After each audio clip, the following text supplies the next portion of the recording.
श्री सत्यनारायण भगवान व्रत कथा। शास्त्रों में बताया गया है कि सत्यनारायण व्रत कथा का पाठ करने से व्यक्ति को 1000 यज्ञ करने के बराबर पुण्य फल की प्राप्ति होती है। सत्यनारायण भगवान व्रत कथा में भगवान विष्णु के सत्य स्वरूप के बारे में बताया गया है। इस व्रत का पाठ करने से घर में सुख समृद्धि का वास होता है और भगवान विष्णु की कृपा बनी रहती है। सत्यनारायण व्रत कथा पहला अध्याय। एक समय की बात है, नैशिरण्य तीर्थ में सोनिकादि ऋषियों ने श्री सूत जी से कहा, हे प्रभु, इस कलयुग में वेद विद्या रहित मनुष्यों को प्रभु भक्ति किस प्रकार मिल सकती है तथा उनका उद्धार कैसे होगा। हे मुनि श्रेष्ठ, कोई ऐसा तप बताइए जिससे थोड़े समय में ही पुण्य मिले और मनवांछित फल भी मिल जाए। इस प्रकार की कथा सुनने की हम इच्छा रखते हैं।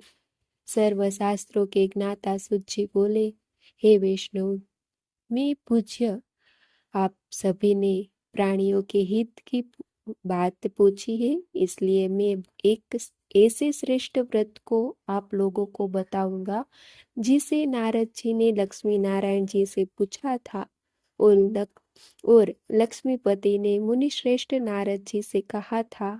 आप सब इसे ध्यान से सुनिए।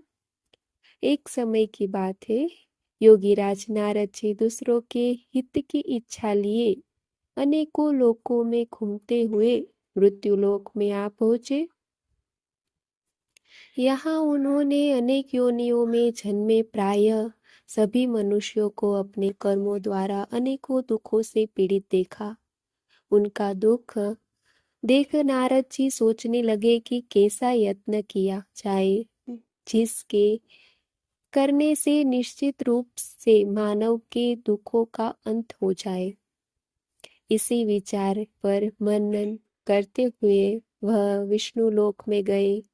वहां वह देवों के इस नारायण की स्तुति करने लगे, जिनके हाथों में शंख चक्र गदा और पद्म थे, गले में वरमाला पहने हुए थे। स्तुति करते हुए नारद जी बोले, हे भगवान, आप अत्यंत शक्ति से संपन्न है। मन तथा वाणी भी आपको नहीं पा सकती है। आपकी आदि मध्य तथा अंत नहीं है। निर्गुण स्वरूप सृष्टि के कारण भक्तों के दुख को दूर करने वाले हैं। आपको मेरा नमस्कार है। नारद जी की स्तुति सुन विष्णु भगवान बोले, हे मुनि श्रेष्ठ, आपके मन में क्या बात है? आप किस काम के लिए पधारे हैं, उसे निसंकोच कहो। इस पर नारद मुनि ने बोले कि मृत्यु लोक में अनेक योनियों में जन्मे मनुष्यों अपने कर्मों के द्वारा अनेकों दुख से दुखी हो रहे। हे नाथ, आप मुझ पर दया रखते हैं तो बताइए कि वो मनुष्य थोड़े प्रयास से ही अपने दुखों से कैसे छुटकारा पा सकते हैं। श्री हरि बोले, हे नारद, मनुष्यों की भलाई के लिए तुमने बहुत अच्छा बात पूछी है। जिसके करने से मनुष्य मोह से छूट जाता है, वह बात मैं कहता हूँ, उसे सुनो। स्वर्गलोक व मृत्युलोक दोनों में एक दुर्लभ उत्तम व्रत है जो पुण्य देने वाला है। आज प्रेमवश होकर मैं उसे तुमसे कहता हूँ। श्री सत्यनारायण भगवान का यह व्रत अच्छी तरह विधान पूर्वक करने मनुष्य तुरंत ही यहाँ सुख भोग कर मरने पर मोक्ष पाता है। श्री हरि के वचन सुन नारद जी ने बोला कि उस व्रत का फल क्या है और उसका विधान क्या है? यह व्रत किसने किया था?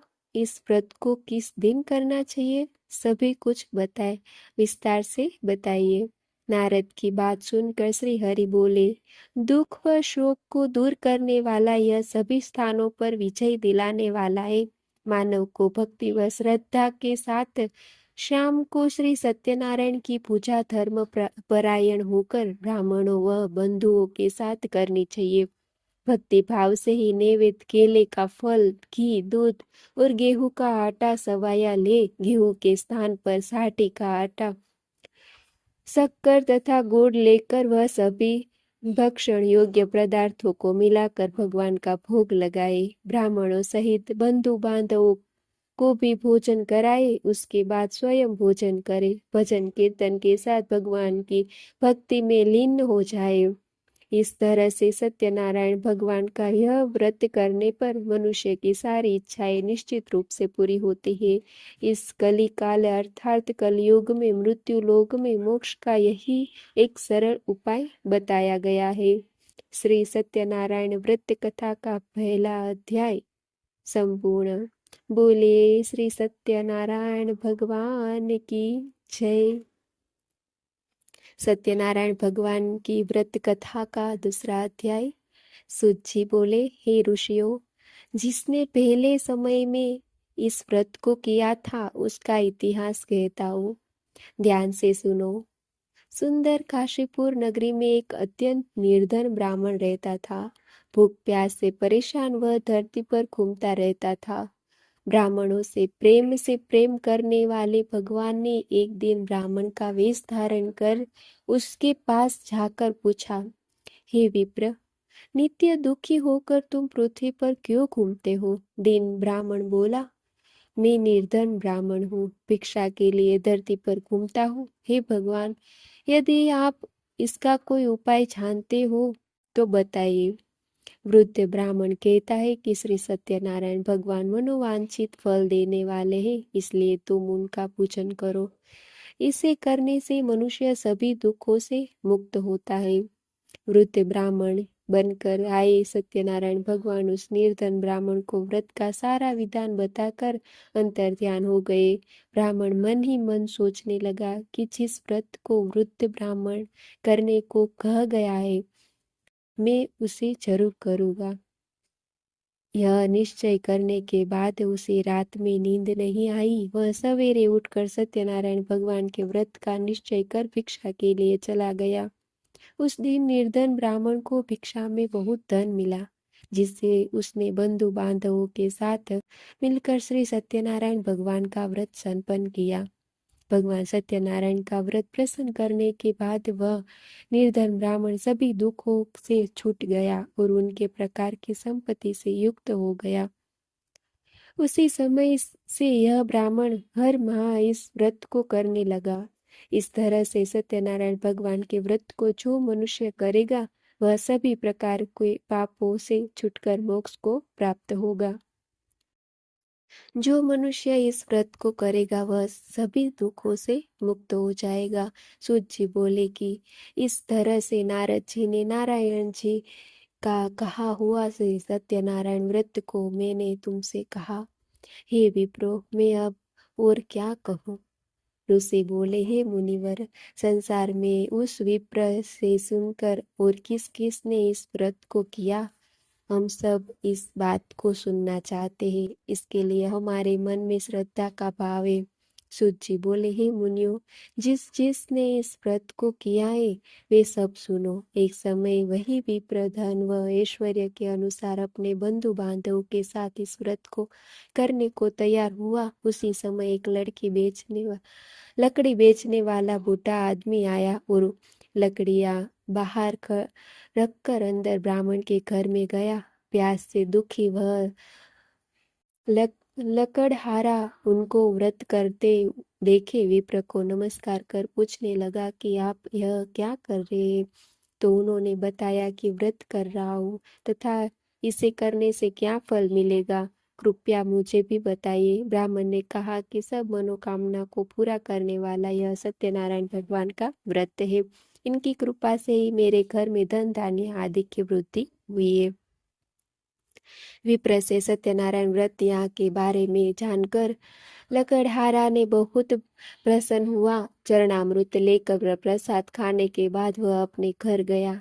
लकड़हारे ने अपने मन में संकल्प किया कि आज लकड़ी बेचने से जो धन मिलेगा उसी से श्री सत्यनारायण भगवान का उत्तम व्रत करूंगा। मन में इस विचार को ले बूढ़ा आदमी सिर पर लकड़ियां रखकर उस नगर में बेचने गया जहाँ धनी लोग ज्यादा रहते थे।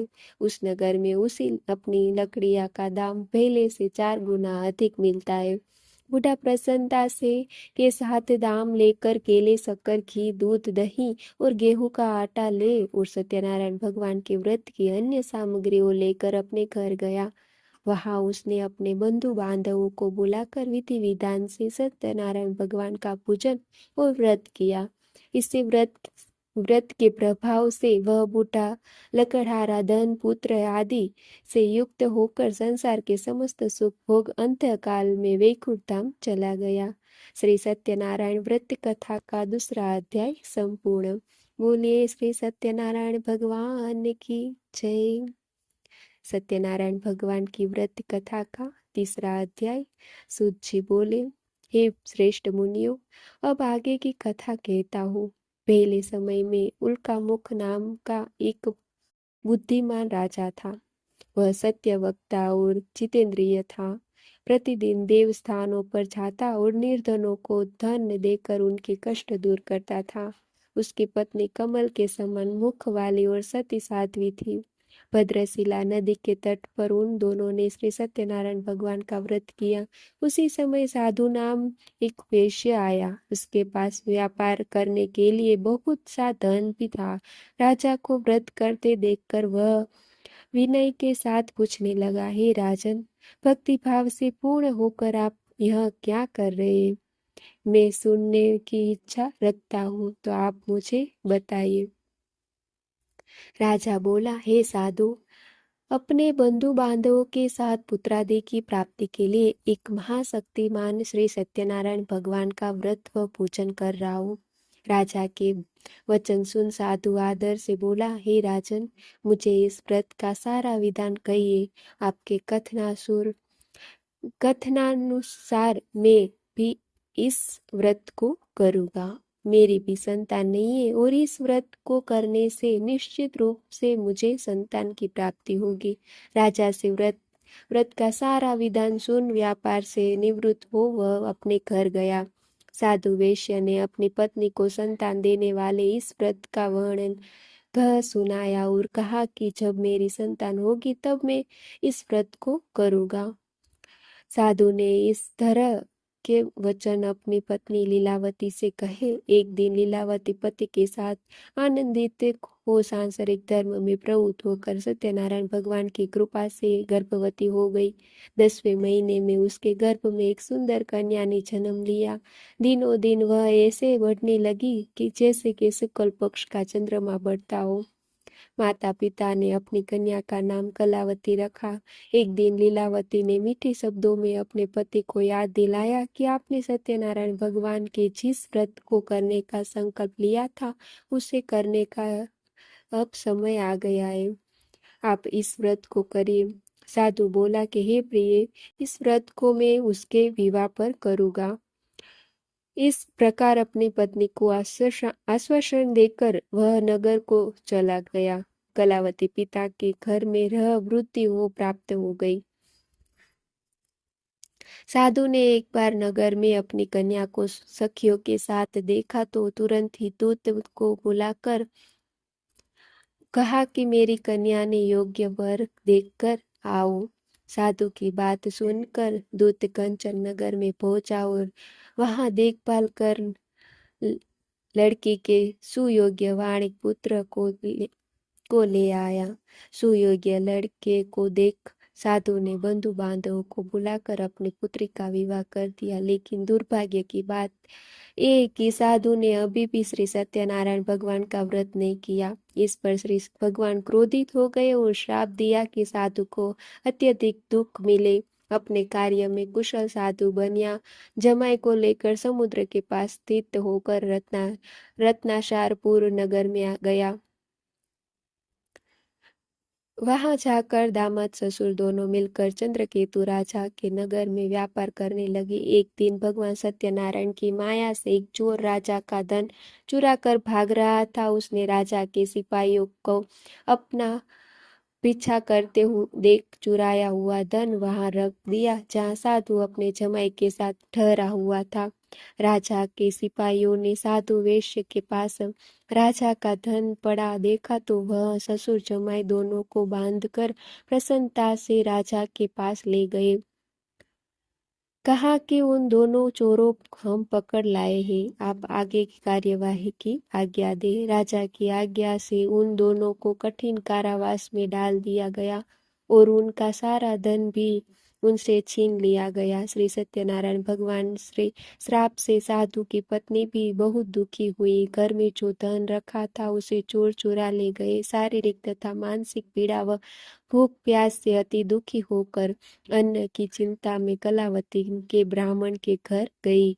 वहां उसने श्री सत्यनारायण भगवान का व्रत होते देखा, फिर कथा भी सुनी। वह प्रसाद ग्रहण कर वह रात को घर वापिस आई। माता के कलावती से पूछा कि हे पुत्री, अब तुम कहाँ थी, तेरे मन में क्या है? कलावती ने अपनी माता से कहा, माता, मैंने एक ब्राह्मण के घर में श्री सत्यनारायण भगवान का व्रत देखा है। कन्या के वचन सुन लीलावती भगवान के पूजन की तैयारी करने लगी। लीलावती ने परिवार व बंधुओं से सत्यनारायण भगवान का पूजन किया और उनसे वर मांगा कि मेरे पति तथा जमाई शीघ्र घर आ जाए। साथ ही यह भी प्रार्थना की, हम सब का अपराध क्षमा करे।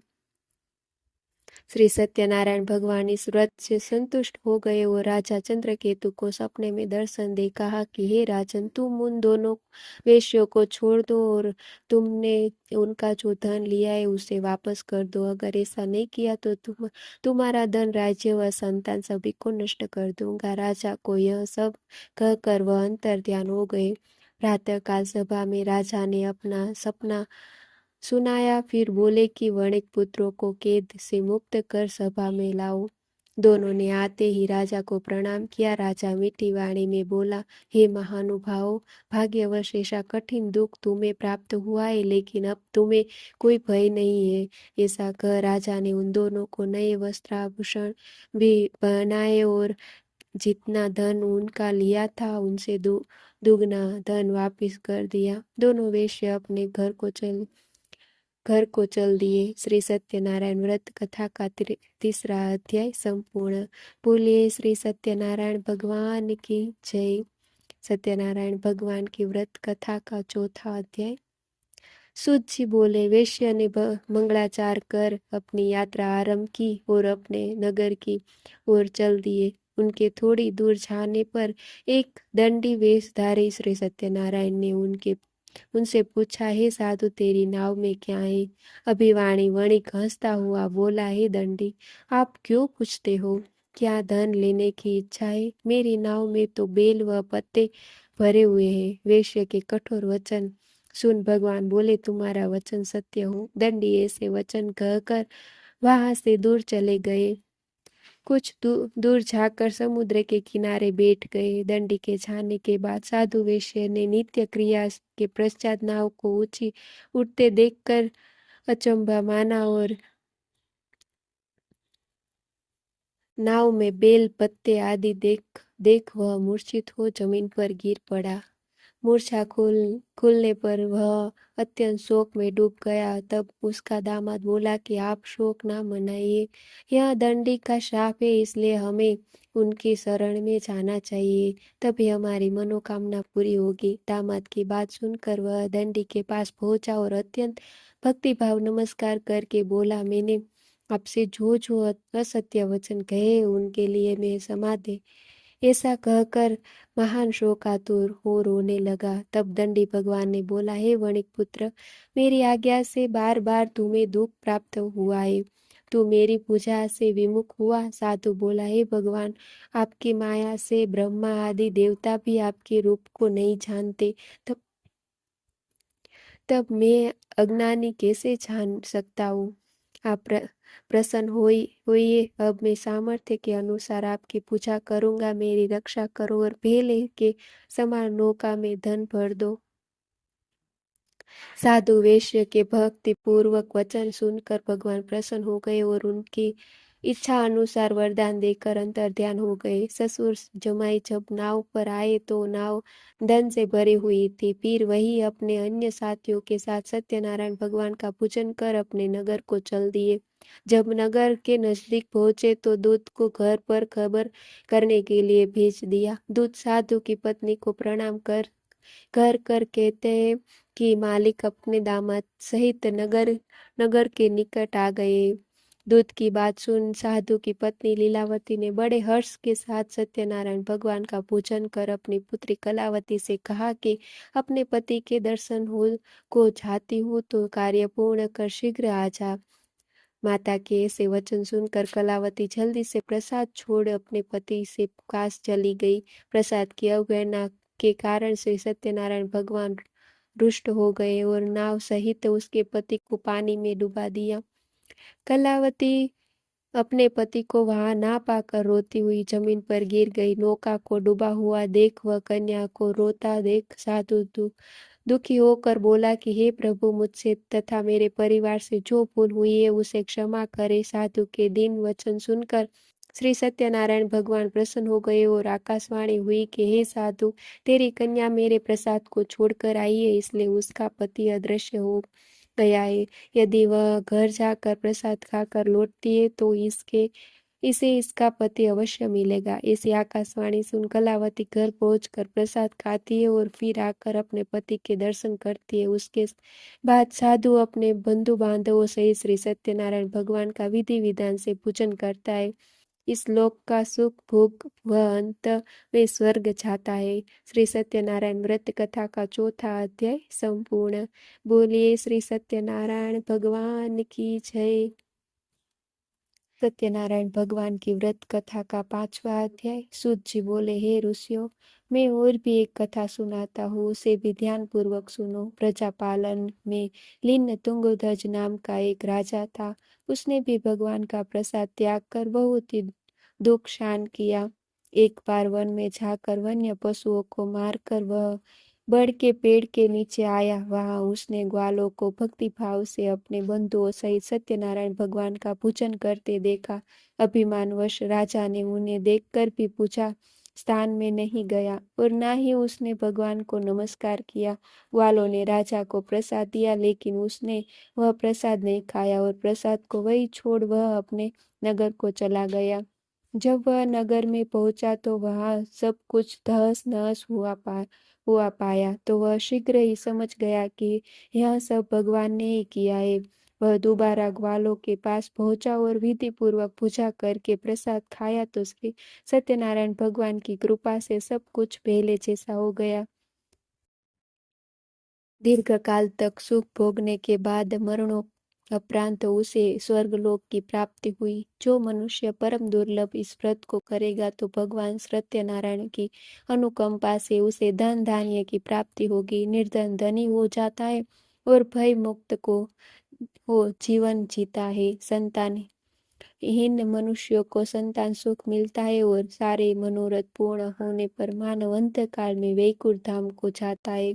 सूत जी बोले, जिन्होंने पहले इस व्रत को किया है अब उनके दूसरे जन्म की कथा कहता हूँ। वृद्ध सतानंद ब्राह्मण ने सुदामा का जन्म लेकर मोक्ष की प्राप्ति की। लकड़हारे ने अगले जन्म में निषाद बनकर मोक्ष प्राप्त किया।